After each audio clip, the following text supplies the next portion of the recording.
मागील काही दिवसांपासून महाराष्ट्रात गुन्हेगारी विश्वातून अनेक बातम्या समोर येत आहेत। मसाजोगचे सरपंच संतोष देशमुख यांच्या हत्या प्रकरणावरून राज्यातील राजकीय वातावरण तापलंय। अशात बीड पोलिसांनी कारवाई करत बीडमध्ये 100हून अधिक जणांचे बंदूक परवाने रद्द केलेले आहेत। अशात आता आणखी एक धक्कादायक बातमी समोर आलेली आहे।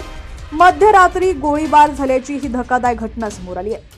बातमी सविस्तर पाहूया त्याआधी तुम्ही HPN मराठी न्यूज चॅनल पहिल्यांदाच पाहत असाल आणि अजूनही चॅनलला सबस्क्राइब केलं नसेल तर नक्की सबस्क्राइब करा, जेणेकरून आमचे अपडेट्स लवकरात लवकर तुमच्यापर्यंत पोहोचतील।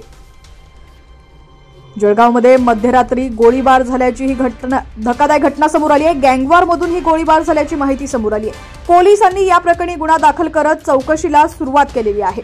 मिळालेल्या माहितीनुसार जळगाव जिल्ह्याच्या चाळीसगावमध्ये मध्यरात्री हवेत गोळीबार करण्यात आलाय। शहरातील पोद्दार इंटरनॅशनल स्कूलजवळ अज्ञात व्यक्तींनी दगडफेक करून हवेत गोळीबार केलाय। बाळू मोरे खून प्रकरणातील संशयित आरोपी सुमित भोसले यांच्या घरासमोर हा गोळीबार झालाय। दहशत निर्माण करण्यासाठी पूर्ववैमनस्यातून हा गोळीबार करण्यात आल्याचा अंदाज पोलिसांनी वर्तवलाय। मध्यरात्री गोळीबार केल्यानंतर 6 संशयित आरोपी घटनास्थळावरून 3 दुचाकीवरून फरार झाले। त्यांचा घटनास्थळावरून पळून जातानाचा सीसीटीव्ही व्हिडिओ समोर आलाय। या सीसीटीव्ही व्हिडिओच्या माध्यमातून गोळीबार करणाऱ्या आरोपींचा शोध घेत आहे। पोलिसांनी संशयित आरोपींच्या घराची झडती देखील घेतली आहे। यावेळी पोलिसांना संशयिताच्या घरातून काही घातक शस्त्र आणि जिवंत कारतूस आढळून आलेले आहेत। या प्रकरणी चाळीसगाव पोलिसांनी 2 वेगवेगळे गुन्हे दाखल केलेले आहेत।